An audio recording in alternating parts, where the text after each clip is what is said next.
A la comunidad ADAN de la Universidad Católica de la Santísima Concepción. Vamos a conversar con dos directores, guionistas también. Eso es una de las cosas interesantes de las personas con las que vamos a conversar hoy día, que no solamente toman el guión y lo convierten en una película, sino que también trabajan desde la base de esto, desde la idea. Entonces, compartimos este capítulo de la comunidad ADAN con Víctor Hugo Cárdenas, ¿cierto? Que está viviendo en Santiago ahora, ¿cierto? Pero estuvo mucho tiempo acá en Concepción. Y con Adrián Suarzo, ¿cierto? Que vive en Concepción y ha estado haciendo hartas cosas interesantes y nos va a contar durante el trayecto de esta presentación. ¿Ya? ¿Cómo están? ¿Y tú, Bien. Samuel? ¿Bien igual? ¿Súper Muchas bien? gracias por la invitación. ¿Cómo ha sido esto de tomar ideas para después transformarlas en sus películas? Ya sea en las películas que han hecho o en las películas que tienen pensada hacer o en las producciones audiovisuales, que en el caso podría ser, no sé, pues desde cortometraje, largometraje y las series de ficción que están experimentando. ¿Cómo? ¿De dónde nacen estas ideas? La idea desde donde nace siempre son a través de un sentimiento o algo por lo que estoy pasando. No es algo a lo que yo aspiro como a hablar, por ejemplo, por la contingencia o algo así, sino que es más bien algo que me está pasando en el momento. No me obligo a tener ideas, sino que de repente vienen y después ya no te las puedes sacar de la cabeza. Pasa tiempo y si esa idea queda todavía ahí como que no te deja de molestar, ya como que lamentablemente hay que hacerla. Y así me ha pasado con las historias con las que he hecho una idea. Mi primer cortometraje fue un cortometraje que se llama Un cuarto para las tres. Ese ha sido el que mejor le ha ido de mis proyectos. Fue para un cortometraje de escuela. Yo pensé no hacer cortometraje, dije no, este semestre no quiero estar involucrado como en la dirección o como en los cargos que haya que hacer mucho porque estaba un poco agotado de los proyectos que veníamos haciendo. Entonces, pero no pude sobrellevar esa idea, así que en vez de cuando teníamos que presentar los proyectos, yo no iba a presentar nada, pero no me pude dormir la noche anterior porque habían sido unos días como difíciles y yo un día en el sillón me imaginé que pasaba una pancora, así que yo enloquecía y dije, y de repente pasaba una pancora, caminando por, la, por el comedor de mi casa. Entonces ahí partió la idea, imaginé un anciano que vivía esto y llegué y lo presenté el otro día y quedó seleccionado. Entonces ahí ya tuvimos que hacerla y partió desde un sentimiento, desde una emoción, desde lo que a mí me gusta, que es el mar, me gusta mucho el mar, me gusta mucho las aventuras, me gusta mucho el misterio, las cosas relacionadas un poco a lo paranormal. Esa es como la línea de lo que me gusta, entonces de ahí van naciendo mis ideas. Para mí tiene que ver mucho con cosas personales. Mi proyecto de título, que se llama La última lluvia del verano, lo saqué porque una amiga me contó su historia, que fue como el último día de vida de su mamá, que tenía cáncer, y tomé esa historia y traté de hacerlo lo más cercano posible a mí, porque trabajé con mis miedos, como que es lo que me da miedo actualmente, que se muere mi mamá, y casi todo lo que trato de trabajarla a partir, claro, de eso, como cómo tomar una historia que es ajena a mí y hacerla particularmente personal. Eh, Tengo otro corto que se llama Correr contra el viento, que también me lo dijo una amiga. La fui a ver un día cuando volví a Santiago, me contó una historia que le había pasado a ella y decidí trabajar esa historia porque fue una amiga de infancia y trabajé con ella como actriz. Entonces tuve la suerte de que ella fue la gestora de la idea, la hice particular porque la tomé yo y ella actuó. Y ahora con los últimos proyectos que he tenido, trato siempre de buscar cosas que tengan que ver conmigo realmente. O con algún miedo o algo que quiero explorar de mí mismo. Estoy con un proyecto ahora, largometraje, que es sobre una pareja que pierde un hijo y para mí tiene que ver conmigo porque creo que, bueno, yo soy hijo de mamá soltera, nunca he sido papá tampoco y no conozco a mi papá, pero creo que perder un hijo siempre es algo aterrador para todas las personas, independientemente si eres papá o no eres papá, es algo que te va a conectar. Trato siempre de buscar eso, como algo que nos conecte con la fibra humana, algo que sé que va a funcionar y que van a sentirse reflejados todos por igual. Trato de buscar ese tipo de historias, como historias mínimas, pero que tengan un potencial dramático importante. Me pasó que en el año 2018, que grabé otro corto, pasó el caso de Antonia en Concepción, esta chica que se tira del piso 13, porque el pololo le pegaba, y fue una historia que me aparecía en Facebook al inicio, las noticias todo el rato, y empecé a leerlas de a poco, empecé a involucrarme de a poco con la historia, y terminé conociendo a la mamá y grabé un corto sobre eso, que todavía no estreno, pero como trato de como estar siempre sensitivo a todo, como a todo lo que me parezca interesante y particular para poder crear una historia humana, más que nada. Eso es lo que más me fijo, que sea algo completamente humano y que pueda conectar con otro ser vivo más allá de mí mismo.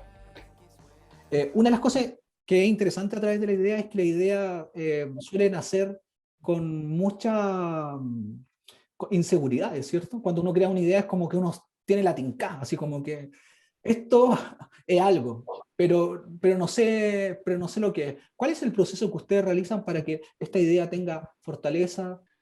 Bueno, yo creo que es un poco el olfato.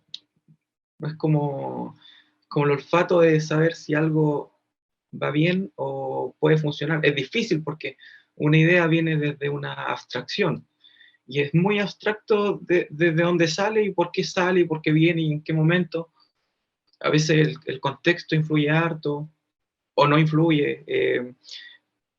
Es interesante saber ir hilando. O sea, yo creo que si a mí, por ejemplo, lo que les decía antes, me pasa que cuando una idea no me abandona en la cabeza, y ya es porque siento que hay que realizarla.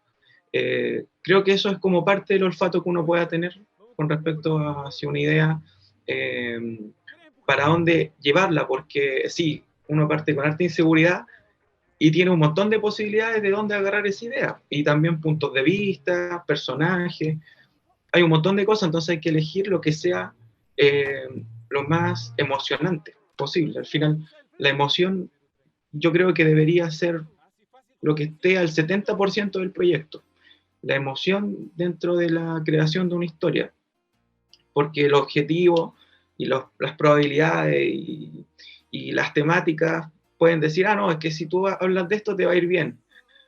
Yo creo que no funciona así. Yo creo que después en el resultado final las personas pasa que tienen como entienden la pretensión, pueden oler la pretensión.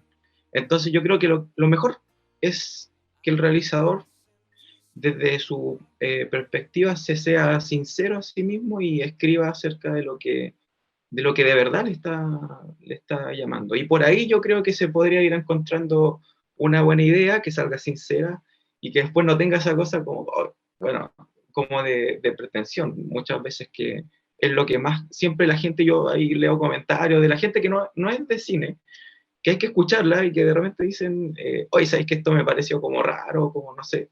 Entonces, creo que ahí el olfato y el corazón te van guiando probablemente a donde uno pueda llegar, yo creo.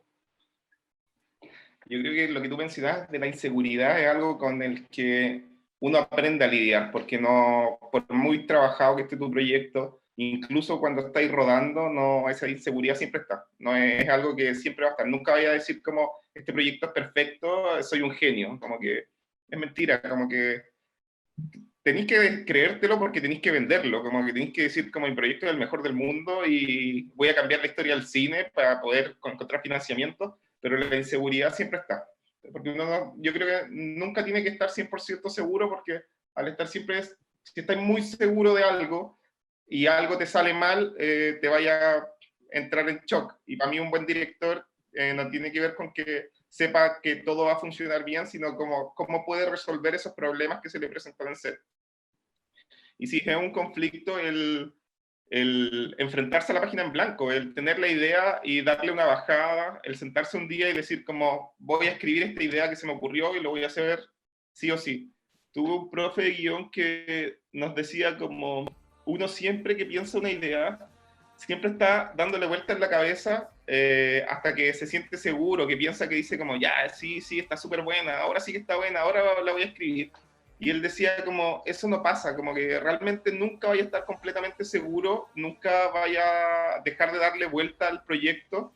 Entonces, la única forma de que el proyecto puedas trabajarlo es darle una bajada. Es sentarse, enfrentarse a la página en blanco y escribirlo de principio a fin.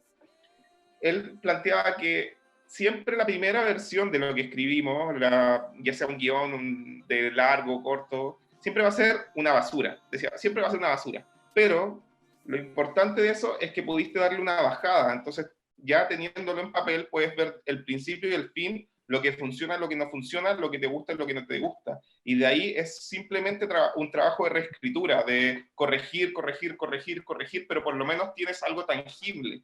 Para mí eso es súper importante, como tratar de sacármelo, aunque sea malo, voy a escribir, voy a reescribir, porque al final no hay que tenerle miedo a la reescritura. Yo creo que un buen guión, su base es la reescritura, como, porque a medida que uno lo va corrigiendo, va viendo lo que funciona, lo que no funciona, va depurando, depurando, depurando. Y también me pasa eso, que a veces cuando tengo una idea, le pregunto a mi pareja o le pregunto a mi amigo, a mi productor, como, estoy pensando en esta idea, ¿qué te parece? Y según la reacción que ellos tengan, veo si está bien o no está mal, las críticas que me dan, también soy un guionista, por así decirlo, que piensa mucho también en el espectador, en la experiencia, porque cuando yo recuerdo lo que me gusta del cine, son cosas como reírme, llorar, que me rompan el corazón, cosas tristes o alegres, como que me sorprendan. Entonces creo que uno como escritor también tiene que tener siempre tener en cuenta al espectador, como al final los personajes, las historias pasan, pero el crítico final es el público y no hay que hacer como que el público no existe, como hay que vivir las películas desde la escritura como las va a vivir el espectador al verlas por primera vez. Creo que eso es súper importante, tenerlo siempre en cuenta. No porque haya que colgarse a las temáticas actuales, sino a la experiencia, qué está sintiendo, estar siempre consciente de qué está sintiendo el espectador cuando lea o vea lo que yo estoy escribiendo. Sí, es interesante eso que tú dices, Víctor, esto de la conexión, ¿cierto? Adrián también lo plantea, esto de la emoción, ¿cierto? Y la emoción se genera cuando se genera esta conexión con el espectador, la espectadora, ¿cierto? Y al final nosotros tenemos que apretar ese botón que provoca eso. Entonces cuando uno escribe va para allá. Y además, otro punto que tú planteas que es interesante es esto de que hay que enfrentarlo, porque las cosas van a pasar cuando uno emprende el viaje, ¿cierto? Porque uno de afuera tiene toda la idea y genera cosas y lo conversa y todo, pero cuando uno enfrenta el viaje, donde va a es maravilloso el viaje porque uno va a encontrar cosas que te van a hacer chocar, pero también van a hacer cosas que te van a hacer descubrir cosas que quizás estaban ahí, pero no las habías descubierto.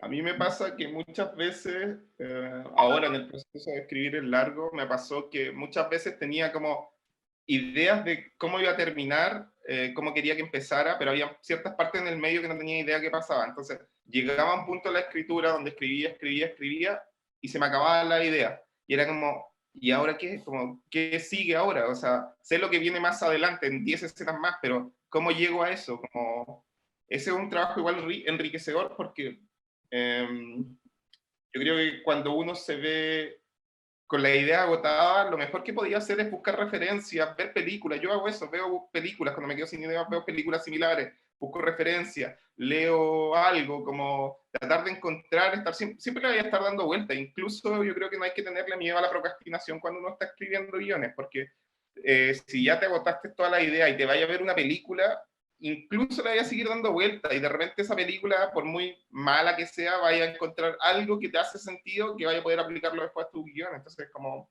siempre es súper interesante el encontrar la historia.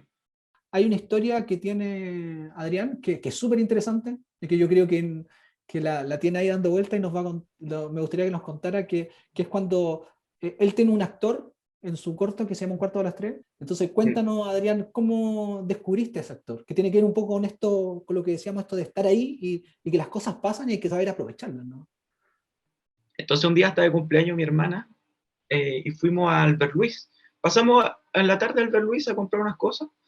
Y me acuerdo que cuando salimos ahí en Concepción, ahí en la calle San Martín, salimos y encontramos un señor vendiendo cucharas de palo. Entonces mi papá le dice a mi mamá, porque salimos todos, le dice, oye Tatiana, compren una cucharita de palo a él porque yo lo he visto varias veces vendiendo en otros lados. Entonces mi mamá va y le compra una cucharita de palo. Y, por ejemplo, la cucharita vale 1.000 pesos y mi mamá le pagó con 5, no sé, una cosa así, digamos. Entonces cuando él le pasa el vuelto, le dice, tome, y es súper picaresco el caballero, así como simpático, y le devuelve el vuelto y le dice, muchas gracias por venir a mi local, le dice. Y a mí, eso no sé, yo habría andado sensible porque era segundo semestre, no sé. Era medio, bueno, era un día medio invernal, además, estaba de cumpleaños mi hermanita, así que yo no sé. Pero yo me di vuelta y me dieron ganas de llorar, de verdad, se me pusieron colores, pero traté que no se notara, porque no se dieron cuenta. Entonces yo dije, oh, y me dejó eso marcando ocupado, y después el caballero se despidió de nosotros y nosotros nos fuimos. Y como 2 cuadras más adelante yo reacciono así y me quedo pensando todo el rato y mi papá me dice, tú lo querís para tu papel, ¿cierto? Y yo le dije, sí. Y me dijo, ¿y qué estás haciendo acá? Y yo le dije, no sé. Y ahí volví corriendo. Y cuando volví, el caballero no estaba. Y yo dije, ah, la regué porque esas son oportunidades. El caballero tenía algo especial, no sé, era histriónico, era bonito de cara, era todo. Y cuando llegué no estaba, y de repente me quedo ahí en un pilar ahí del Berluis, así como bajoneado, y de repente sale con un café, y sale histriónico, y yo dije, no, pero a ver, lo voy a quedar mirando un rato más, porque a lo mejor no es, y son ideas mías nomás que se me ocurren. Y después me acerqué, y claro, hablé con él, le dije, oiga, ¿sabe qué? Y le vomité todo, necesito un actor, brr. Y me calma, me dice, oye, calma, me dijo, y se pone a hablarme de su vida. Y ahí estuvo como 20 minutos, y después de repente, así de la nada, me está hablando de su señora, no sé qué, y me dice, acepto, me dijo. Yo siempre supe que era actor. Entonces él me dice que sí, me dice que sí al proyecto. Y cuando él toma el guión, lo toma como si fuera, eh, como que si fuera una Biblia. Me contó su esposa, yo hablando con su esposa me decía que el guión andaba con él para todos lados, en el baño, en la once, en el almuerzo, en todos lados. Y se hizo parte del guión y lo tomó como en sí. Y cuando estábamos en rodaje, parecía de verdad que las cosas estuvieran pasando, las cosas sobrenaturales que ocurrían en el guión parecía que de verdad estaban pasando. Creo que toda esa emoción y la ayuda del cielo ayudó a que el cortometraje le fuera bien. La música también, son un sinfín de cosas, pero la búsqueda del actor fue muy interesante para el cortometraje. Es interesante todo esto.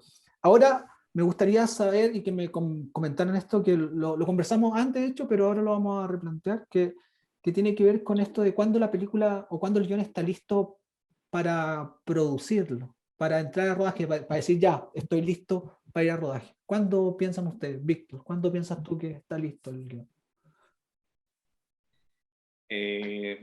Bueno, como te contaba, le comenté a mi productor esta pregunta que me había hecho, porque yo tampoco sabía cómo, y me dijo, él me miró y me dijo, es súper fácil, po, cuando yo te doy permiso para grabarla. Me dijo, porque al final yo soy el último filtro, me dijo él, como... pero para mí también tiene que ver con que yo me sienta seguro con la historia, como que a mí me guste, principalmente que yo me la crea. Si yo no me la creo, no se la va a creer nadie. Entonces, yo hago un trabajo primero en que yo me crea cada palabra que escribo y que la historia me funcione a mí para poder presentársela a las demás personas, incluso a los actores. Me cuesta como entregarle una primera versión a los actores porque digo, como, ¿cómo le voy a entregar esto que yo ni siquiera me lo creo, que te falta trabajo? Entonces, cuando ya siento que está súper trabajado, que los personajes ya están construidos, que funciona, y se la muestra al productor y al productor le gusta, siento que ya es un buen momento para grabar. A pesar de que igual en set uno cambia cosas. Yo soy re bueno para cambiar cosas en set, no me apego mucho al guión porque siento que el guión es una guía y aferrarse a él es limitarse, porque uno como director tiene una visión, pero también tiene que escuchar a todo el equipo. Entonces, en set de repente pasan cosas increíbles que te la puede dar el actor, el director de foto, el director de arte, que son cosas que tú no veías, pero ellos lo vieron en el momento y te lo dicen y te dicen como, oye, podrías cambiar esto, o en vez del color que quería ocupar, podríamos ocupar este. Uno siempre va a estar mutando y va a estar cambiando cosas, incluso en el set, incluso en la postproducción, el guión, yo creo que se termina de escribir cuando la película se exporta. Entonces, como antes de salir a rodaje, para mí lo principal es que yo sienta que es una historia sincera, que los diálogos son sinceros y que yo me los creo. Si no siento eso, no voy a seguir reescribiéndolo hasta que me pase esa sensación, esa emoción. Al menos a mí me ha pasado que yo creo que el guión no está listo nunca. Ya. Yo creo que nunca está listo. En realidad, y uno nunca está listo para salir a rodaje. Jamás. Yo creo que ni siquiera en la producción con más lucas algo está realmente listo. Porque esto es tan vivo o está tan orgánico que yo creo que no está listo nunca. Entonces yo creo que finalmente es una decisión, como decías tú, Samuel, delante, de valentía. Entonces como, no, ya, es como cuando tú te tiras a la piscina por primera vez y no estáis a la temperatura del agua. Pero ya, si nos tenemos que tirarnos por la bombita, y hay que hacerlo, y a veces no está todo el cuerpo adaptado a eso, no está listo. Pero yo creo que el guión es lo mismo. Entonces, como aventurarse, y claro, como dice Víctor, en rodaje uno muchas veces empieza a cambiar cosas, a escuchar el equipo, y ahí va cambiando, y estoy muy de acuerdo con lo que dices, porque hay una pelea ahí de los teóricos, de que una película es el guión, ¿no? Otros dicen no, que el rodaje, pero yo me adhiero más a lo que dijiste tú, Víctor, que una película no está lista hasta que está exportada. Ese es el guión final, porque es un todo. Entonces, siempre se escucha así en el medio, de repente dicen, no, es que el sonido es el 60% de la película, no, es que esto es el tanto. Al final es un todo. Si nos ponemos en el centro y decimos, somos lógicos, es un todo de cosas. Entonces, no hay guión si es que el productor no te dice ir salgamos a rodaje. No hay forma de hacer algo si es que no hay una sumatoria de cosas. Entonces yo creo que el guión nunca está listo, pero hay que decidir ya irse a rodaje porque hay que comer o hay que terminar la película, si no va a estar ahí para siempre sin hacerse. Para mí es como, bueno, yo tengo tatuaje, entonces digo como, es como cuando te querís tatuar, como que tenía una idea de lo que te querís tatuar, se la presentáis al tatuador y al final el tatuaje nunca va a ser igual a la idea que le llevaste, pero vaya a enfrentarte al proceso, vaya a querer ir y te lo vaya a hacer, y al final vaya a salir con algo que no era exactamente lo que estabas buscando, pero salir con algo mejor. Yo creo que es tomar la decisión de tirarse a la piscina, como decías tú. Estoy completamente de acuerdo con eso. Como que nunca, yo en la piscina nunca digo como ya sí me voy a tirar. Como que siempre la toco un poco y digo como, hasta que en un momento digo ya, es el momento, voy a hacerlo y me tiro. Estoy completamente de acuerdo en esa analogía. Sí, y pasan cosas, como que uno experimenta cosas interesantes en ese proceso. Es que si no lo hacen, no va a pasar nada. Bueno, yo con respecto a los rodajes, me gustaría contar esto porque es interesante el vivo que está el proyecto en el rodaje. Y a mí me pasa que a mí me gusta meterle miedo al equipo con respecto a la historia. Yo de que se empiecen a asustar, así, depende de la historia que sea, o les pido que estén, hasta el sonidista, que esté en el tono de la película. O sea, ojalá de repente se reían porque de repente yo digo, oye, que escuché risa, porque se están riendo, y se ríen todos porque saben que es broma, pero yo les pido, por ejemplo, que en las escenas de drama ellos estén en tono drama, a todos. Eso significa que en momentos de tensión o de drama no se pueden estar riendo, porque la idea es que el equipo entre así, porque la imagen, al igual como la fotografía análoga antes, es una imagen real. Sacan la foto y esa imagen tiene textura por el lado. Es un momento captado de verdad. Entonces, si vamos a captar algo, ya, que lo captemos bien, que lo captemos con la emoción del equipo. Entonces, por ejemplo, nos han pasado varias cosas, como mis cosas son más bien como de fantasía, nos han ocurrido cosas extrañas en rodaje. Yo me acuerdo que, por ejemplo, Don James, porque James Needham se llama el actor del cortometraje primero, tiene nombre de actor, entonces todos pensaban que él era un actor que venía de otro lado. Don James, me acuerdo que en una parte, en una escena, él estaba como loco ya por todo lo que le estaba pasando en su casa, y cuando terminamos el rodaje, cortamos, yo dije corte, y él se paró y se fue a otra pieza, y se fue mal, y yo dije, le va a dar un ataque al corazón a este caballero, y me fui para la pieza, y lo seguí, le dije yo, Don James, ¿qué le pasa? Pero yo sabía, yo ya venía notando lo que le estaba pasando, pero él me dijo, es que sabéis que Adrián, me dijo, me vi loco, pensé que yo podría llegar así a estar un día, me dijo, y no sé, y le dio como un escalofrío a él, tremendo. En la escena final, cuando él ya se va al otro mundo, yo lo preparé primero, o sea, conversamos y le dije, Don James, este es su final, este es su último día. Y me dijo, sí, me dijo, es mi último día. Y yo le dije, no nos vamos a volver a ver después de esto. Y me dijo, sí. Yo le dije, ¿está listo? Sí, me dijo, estoy listo. Entonces nos fuimos a la playa y cuando terminó la escena, no estaba planeado, pero él se pone a llorar y llora de verdad. Y después yo dije corte y cayó así de rodillas a la playa, a la arena de la playa. Y quedó ahí llorando y nosotros estábamos lejos de la toma. Entonces mi equipo estaba conmigo y él estaba al frente del mar y se paró y los dos caminamos y nos encontramos a la mitad del camino y él me abrazó llorando y los dos lloramos. Sí, fue terrible. Y me acuerdo que después los chiquillos me dijeron que en ese momento, cuando nosotros nos íbamos a juntar y nos abrazamos, les dio como un escalofrío. Todos estaban hablando de eso atrás, pero yo no escuché, después nos contaron. Y así cosas, por ejemplo, hace poco estamos grabando, haciendo una serie acerca de casos paranormales, de eso se trata. Son dos tipos que cazan criaturas. Entonces nosotros fuimos a grabar el teaser y me acuerdo que había una bicicleta de color rojo que yo había pedido que sea de color rojo esa bicicleta y la llevaron, la consiguieron y era una bicicleta media antigua, como de época.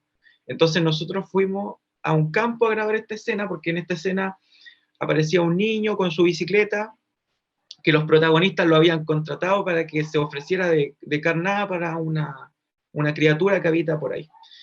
Y nosotros estamos llegando al rodaje, yo llegué primero y atrás llegó el furgón con todo el equipo.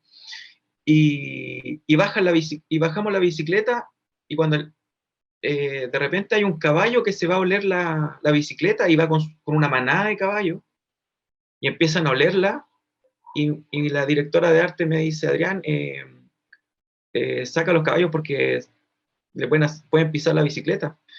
Y era la primera escena que íbamos a grabar y de repente el caballo, yo voy y se espantan y se le queda enganchado acá en la cuerda del caballo la bicicleta y la agarra el caballo y por todo el campo la da vuelta y se la lleva arrastrando hacia atrás y el caballo seguía, no paraba de correr con la manada de caballos porque pensaba que algo lo venía persiguiendo y era la bicicleta que estaba enganchada a él y nos destroza la bicicleta, la hace pebre y la da vuelta por todo el campo y da varias vueltas y fue terrible la escena porque al caballo la bicicleta le venía pegando de paso, así como que le rebotaba y lo asustaba más, el caballo pegaba unos saltos y estábamos en un campo que habíamos conseguido, unas personas que no conocíamos. Y sabéis que eso dejó al equipo con una sensación como mala durante todo el rodaje, al menos de ese día, todos estaban como muy... Quedó una mala sensación, un mal ambiente después de eso, estaban todos impresionados y algunos riéndose, pero eran risas nerviosas porque los que venían en el furgón vieron la escena mientras ellos venían, de hecho hay un video ahí de cómo el caballo arranca y, y llegaron todos impactados, estaban todos asustados, me acuerdo cuando bajaron, me acuerdo haber visto su ojo y cosas así. Y cosas así nos pasan en los rodajes siempre porque son de cosas sobrenaturales y yo digo que tienen que pasar estas cosas para que al menos el equipo se la crea. ¿Cachai? Sí, yo creo que sirve, algo sirve. Sí, es interesante esto del rodaje porque, como te digo, pasan cosas que uno nunca espera. Y algo que se ha visto antes igual, que hay que estar preparado para esto, para solucionar estos problemas en realidad. Porque no se esperan, ¿no? Entonces hay que tratar de hacerlo mejor frente a las situaciones. ¿Tú, Víctor, cómo alguna experiencia de rodaje? Para mí, un buen director, como decía antes, no es quien tiene un montón de plata y tiene todo solucionado. Es quien resuelve mejor los problemas que se le presentan en set, los incendios que le digo yo, quien sabe apagarlos de la mejor manera. Hay que tener una buena pre para eso, para que todo el equipo esté coordinado y todos tengamos como la misma visión autoral, haya buena comunicación. Una vez tú mismo, Samuel, me dijiste que un buen director era un papá con muchos hijos, que no había que querer a uno más que a los otros, tenía que quererlo a todos por igual, entonces escuchar a todo el equipo. A mí me pasa que hace un mes estuve grabando unos spots y nos teníamos que grabar a una hora específica en Valparaíso en una galería, porque a las 9 de la mañana nos abrían la galería y entraba luz, por foto no funcionaba, ni por sonido. Entonces nos levantamos a las 5 de la mañana para estar tirando el primer plano a las 7 de la mañana. Estábamos ahí a punto de grabar y se echó a perder la cámara. Y se echó a perder la cámara. 2 horas, 3 horas, no podíamos hacer nada. Yo vi a todo el equipo súper como frustrado y también como súper asustado. El asistente de cámara no sabía cómo solucionar el problema, no estábamos teniendo señal realmente, monitor externo de la cámara. Y en ese momento yo dije como, no, yo no, soy la primera persona que tiene que mantener la calma, porque para mí dirigir también tiene que haber como, el director tiene que preocuparse de que todo funcione, y si tú eres la cabeza del equipo y perdí el control, de ahí para abajo todo se va a ir a pique. Entonces decidí mantenerme en calma, y además dije como, yo no saco nada, o sea, si yo le grito al asistente de cámara porque no está funcionando la cámara, él no va a solucionar nada, porque él ya tiene, si yo me siento estresado, él está el doble estresado. Y esperé hasta que pudimos grabar y terminamos pidiendo otra cámara mientras grabábamos sin monitoreo. El foquista estaba loco, pero fue a lo que pudimos. Y claro, creo que por más que uno se prepare en la pre, nunca va a tener el control completo de las situaciones, porque, como decía Adrián, el cine es algo vivo. Entonces, como siempre va a haber un factor que no pensaba y que va a pasar. Se te va a meter un perro, alguien va a preguntar para qué canal están grabando, se va a accidentar de la peor forma un actor. Entonces, como la dirección tiene que ver con cómo resolvemos de forma tranquila los problemas que se nos presentan en set, y que además aportan también a la narrativa, porque muchas veces tú querías hacer una escena y tenías 3 horas para hacer esa escena, y de repente llegáis al lugar y tenéis 10 minutos para hacer la escena, y los 10 o 3 o 4 planos que pensabas hacer, no los vais a hacer, y tú como director tienes que tomar la decisión, es como, no puedo hacerlo en 4 planos, tengo que resolverlo en un plano. ¿Cuál es la solución más creativa que le puedo dar al equipo para que todos quedemos contentos y para que la escena se haga? Entonces, para mí, la dirección tiene que ver con eso, con cómo solucionar esos problemas que se te presentan inesperadamente en el set y que todo funcione al final. Súper. Claro, pero eso también es parte del proceso creativo. De hecho, según la teoría esto del guión, del audiovisual, por ejemplo, el error es una de las cosas fundamentales, porque te hace como despertar y actuar, ¿cierto? Hacer algo. No, ese queda mejor. Claro, claro, porque te pones como que pones en juego todo lo que tienes que hacer y tienes que solucionar este problema, y la solución de este problema la mayoría de las veces es mejor que como uno lo pensaba. ¿No? Claro. También me acuerdo, pensando eso mismo, lo que tú decías, que llevar el guión a rodaje, claro, lo llevo a rodaje, pero no me guío por él, porque también tengo que estar con todos los sentidos para poder crear cosas según las circunstancias. Cambió la luz, la locación no es la misma, al personaje le pasó algo, como decía Adrián, el personaje quizás lo que está haciendo le provoca algo emocional que no esperábamos, ¿cierto? Entonces esas cosas uno tiene que saber cómo aprovechar o no aprovechar, ¿cierto? Descartar o meterla dentro de la película. Entonces, frente a esto emocional, es interesante también saber, y me gustaría saber, cómo fue esta experiencia personal, familiar, de sus primeros estrenos. ¿Cómo ustedes vieron sus primeros, los estrenos? Yo hablo de primer estreno, pero podría ser el que ustedes consideraron más interesante. Y hablo de estreno, esto de poder ver la película, de que la familia igual está enterada de todo esto, ¿cierto? Bien, todo este proceso. ya sea de manera cercana o puede que no estés viviendo juntos, pero todos saben de este proceso. ¿Ya? ¿Cómo fue su experiencia en el proceso de su estreno, cuando se proyectó la película? Mi primera experiencia fue maravillosa, fue increíble. Yo no pensé que iba a ser así. De hecho, yo estaba súper desanimado porque fue en el Bio Bio Cine y afuera del Bio Bio Cine justo esa noche y yo además todavía no creía en mi corto, yo no lo encontraba tan bueno. A mí me gustaba así, pero yo no lo encontré tan bueno cuando quedó listo. Entonces, afuera de donde iban a exhibir la sección del festival, se puso el rally móvil y estaba lleno de gente afuera y yo dije, ¿quién va a ir a ver película clase festivalera? Si está el rally móvil afuera y había los medios, autos y había gente y los medios y estaba y se pone justo en la entrada de la aula magna, así pero como broche de oro. Yo dije, no, no va a venir nadie. Y además de, además que este corto ganó por premio del público, entonces yo no era tan, no, bueno, todavía tampoco soy tan conocido, pero en ese tiempo me conocía menos gente. Entonces, los cortos más populares fueron otros, que había uno que había ganado unos fondos, entonces tenían como una red de varios amigos. Yo dije, no, mi corto ya, y me puse triste en la plaza. Y al final fue toda mi familia, y fueron amigos, y fueron familias de mis amigos, y cuando yo entro a la sala del aula magna, se empieza a llenar de gente, yo no lo podía creer. Fue tanto que se llenó que el segundo piso una chica se desmayó, y tuvieron que bajarla en brazos así, y para afuera, y no sé, que se la llevó una ambulancia, no sé. Pero se ahogaron un par de personas arriba por tanta gente. Después ya no pudieron dejar entrar más personas.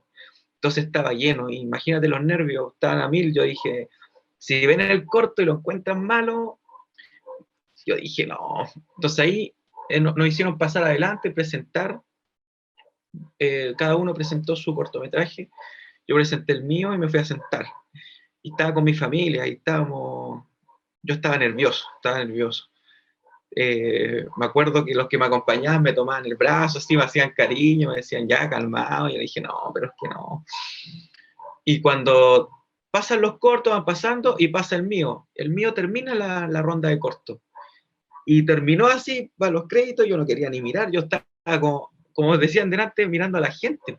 Y uno se pone a mirar a las personas, ¿qué gestos están haciendo? Entonces, termina el corto, yo cerré los ojos y hay un segundo de silencio, dije, no, jodí, está fome el corto, dije, y de repente se siente una ovación así, unos aplausos, que fue realmente, y todos lo recuerdan. Me acuerdo que de repente en las conversaciones familiares sale, oye, ¿te acordáis? Ese día en la exhibición fue así, pero se llegaba a sentir el aire de los aplausos. Yo no lo podía creer, estaba súper contento. Siguiendo lo que decía Adrián, una vez alguien me dijo que hacer cine tiene que ver con pasarlo bien, porque si vayas a hacer cine para pasarlo mal, mejor trabaja en una oficina. Como que si ya juntaste la energía, ya como moviste tanta energía y gente para hacer una película, pásalo bien. Y la única forma de pasarlo bien es trabajar con amigos, porque los amigos son las personas que te van a decir cuando te estáis subiendo por el chorro, o te van a decir cuando las cosas están mal y te van a dar críticas que van a funcionar, porque también te quieren y quieren que tu proyecto funcione. Entonces no es malo trabajar con los amigos porque aportan a veces a los proyectos. Mi experiencia con los estrenos es rara porque a mí también me da mucha vergüenza, como uno ya ha visto tantas veces el corte, porque es obsesivo, edita. Entonces, cuando Sí. tiene que estrenar, ya la he visto tantas veces, la he visto, no sé, 300 o hasta 100 veces. Te aburrí, y disfruto también eso que hablábamos, que también dice Carlos Sorín, como mirar a la gente, como cómo está poniendo la atención o cómo son las reacciones que tienen frente a ciertas situaciones. Me pasó que en el Festival de Cine de Valdivia estábamos viendo el último corto que lo estrené en Valdivia, y había una escena que yo nunca la escribí como algo cómico, y de repente esta escena estaba funcionando y la gente se mata de la risa, pero como a sala llena, y yo dije como, ¿sabéis que yo nunca lo escribí como algo cómico, pero me gusta que la gente lo haya tomado como algo cómico porque funciona y es algo que yo no había visto y fue divertido porque fue como, claro, fue como ellos apreciaron en ese momento. Igual me gusta mucho como algo que pasa con el cine y con el arte en general es que al final el arte tiene que ver como en la interacción entre la obra y el espectador. Y en el cine pasa lo mismo. Muchas veces hablo con gente que ha visto un corto mío o que lo ve y me da sus interpretaciones de lo que vio o de lo que yo quise hacer y siempre es distinto. Incluso a pesar de que vean el mismo corto y yo lo escribí, siempre me dan como interpretaciones incluso que yo no había pensado y a veces incluso más profundas de lo que yo había pensado. Y eso es interesante, como enriquecerse con lo que la gente te dice, es súper atractivo. Y nada, siempre es un nerviosismo, como que prefiero siempre como cuando lo presentáis al principio la gente ya sabe que eres el director, entonces tiene mucho más como pudor de criticar. Me gusta cuando no lo presentáis hasta el final, porque podéis sentarte en el anonimato entre medio del público y escuchar realmente a la gente como siendo sincera con el corto, como cuando ven una película normal y dicen como, mira, eso no me lo creo, eso funciona, como que eso es entretenido. Creo que el último gran filtro que tienen los cineastas es el espectador y es súper rico ese momento. Sea para bien o para mal, como que uno tiene que escuchar a su audiencia. Da un cierto vértigo eso de... Pero ahí ya no hay nada que hacer. Por lo menos cuando está al principio del rodaje uno dice, lo decido o no, pero cuando estás viendo la película ahí y llegamos al final, en todo caso igual pase lo que pasa, han tenido buena experiencia en todo caso. Y eso es una cosa igual interesante porque te motivan para hacer más cosas. Y frente a eso, frente a esta experiencia, imagino que están planeando cosas y haciendo, inventando, escribiendo, generando ideas, probando, ¿cierto? ¿En qué están ahora? ¿Con qué se viene de ustedes? ¿Qué trabajo están preparando ahora?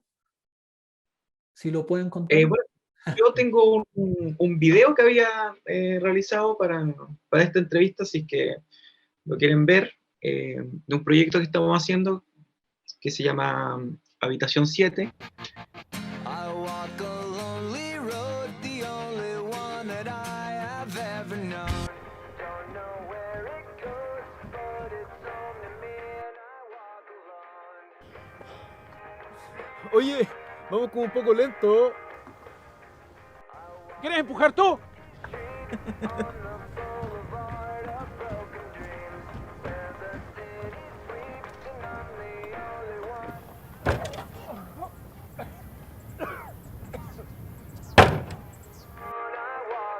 Tercera vez que pisas el freno.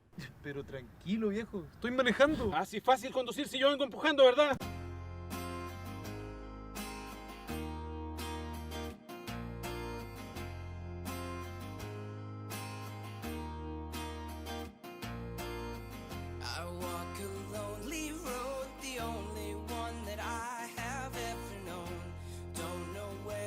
Lo que estamos como iniciando para terminar el teaser, en realidad es como un compilado lo que hemos registrado para la serie, pero ya va a salir el teaser, que ahí tiene otras cosas que hay que sumarle al proyecto. En realidad, bueno, el teaser, como saben, es para llamar la atención de quienes puedan financiar el proyecto, a ver qué piensan de alguna escena de la serie. Claro, interesante eso de que, claro, para preparar este primer viaje de la serie, igual y levantar una serie es mucho trabajo y harto financiamiento, entonces es un buen inicio además que estén levantando esto de forma independiente, con mucho esfuerzo, igual habla bien de usted, ¿cierto? Del equipo de trabajo, desde Consa Sí, haciendo ¿no? cosas así, es interesante. Está bien eso de presionarse uno mismo, porque como entre más presión tengáis de repente, te ponís tú tus propios límites y sabéis también lo que queréis. Yo actualmente estoy con un proyecto de largometraje y escribiendo una web serie. Estoy con el largometraje, me gané el fondo de reescritura este año, entonces voy a grabar un teaser y voy a postularlo este año a producción de largo. Es un largo que pasa en Concepción porque estudié allá y me gusta Conce, creo que tiene buena atmósfera y tiene paisajes naturales y un montón de historias que todavía se pueden sacar provecho, que te sacan un poco de la centralidad de Santiago, porque Santiago es bien fome en algunos aspectos, entonces tiene mucho más que aportar. Estoy con ese proyecto en desarrollo, ya llevo 5 versiones del guión, me voy a afrontar ahora una sexta y estoy buscando una asesora de guión mujer. Estuve en desarrollo todo el año pasado, bueno, mitad del año pasado realmente, en el Centro de Cine y Creación, con Torres Leiva, la Lisa Eliach y el Murray, Christopher Murray fueron mis asesores. Y ahora estoy buscando una asesora final, mujer, que para cerrar el guión, porque es una película que son 2 protagonistas, un hombre y una mujer, son 2 perspectivas sobre un término de una relación después de haber perdido un hijo. Entonces quería que las 2 partes fueran igual de válidas y que ninguno fuera más malo que el otro ni más bueno que el otro. Quiero que queden los 2 súper nivelados, porque son las dos partes de una misma historia. Entonces por eso quiero cerrarlo con una mujer, porque siento que el personaje de hombre ya lo tengo súper trabajado, pero le puedo sacar provecho más al de la chica si tengo una asesora. Y claro, mi idea es cerrar el teaser junio, julio, y estoy con el desarrollo de una serie que también estoy coescribiendo con una comediante de stand-up. Estamos haciendo una web serie sobre nuestra adultez, que es tener 30 años en estos tiempos, enfrentarse como a todo lo que nos fuimos, a enfrentarse como a todos esos sueños que teníamos cuando niños y ahora nos damos cuenta que no lo hemos cumplido, pero tampoco estamos tan mal, pero tampoco estamos tan bien, y estamos como, no somos como la generación de nuestros papás, pero tampoco somos como la generación que viene después, es reírse un poco de uno mismo. Súper, qué interesante los proyectos igual. Entonces tenemos series, largometraje, Web serie. producción. ¿Sabes qué? Para mí, por ejemplo, es súper interesante escucharles, porque yo los conocí desde antes, entonces verlo ahora y sabiendo que están creando cosas y que las cosas están, o sea, haciendo que funcionen todo, ¿cierto? Para mí es súper interesante escucharles. Entonces no me queda más que agradecerles esta disposición que tuvieron para poder conversar. Como les decía, esto lo vamos a compartir con las estudiantes y con los estudiantes de la carrera. Nuestra motivación es generar que los vean a ustedes como referentes, ¿cierto? Porque esto se construye, y esto es real, esto es como un estilo de vida, ustedes viven en base a esto, ¿cierto? Se levantan todos los días pensando en esto, entonces, y también es la única manera que funcionen las cosas, ¿cierto? Adrián también lo decía, ponía este límite para que todos se pusieran a trabajar muchísimo, y quizás es la única manera de romper un poco el mito de que las cosas no se pueden hacer, sino que todo lo contrario, todo se puede hacer, pero hay que trabajar harto, ¿no? La única metodología es trabajar harto. Entonces, agradecer su disposición, espero que les vaya súper, súper, súper bien, me gustaría ir al cine a ver sus películas, ver la serie y todo eso, entonces espero con ansia eso y le doy todas mis buenas vibras para que todo eso funcione de la mejor forma. ¿Ya? Muchas gracias por los comentarios, muchas gracias por la conversación. Espero nos volvamos a ver y podamos conversar y, como les decía anteriormente, poder ver lo que están haciendo. ¿Ya? Eso, muchas gracias. Un gustazo, Víctor. Chao, chao. Igual, Adrián.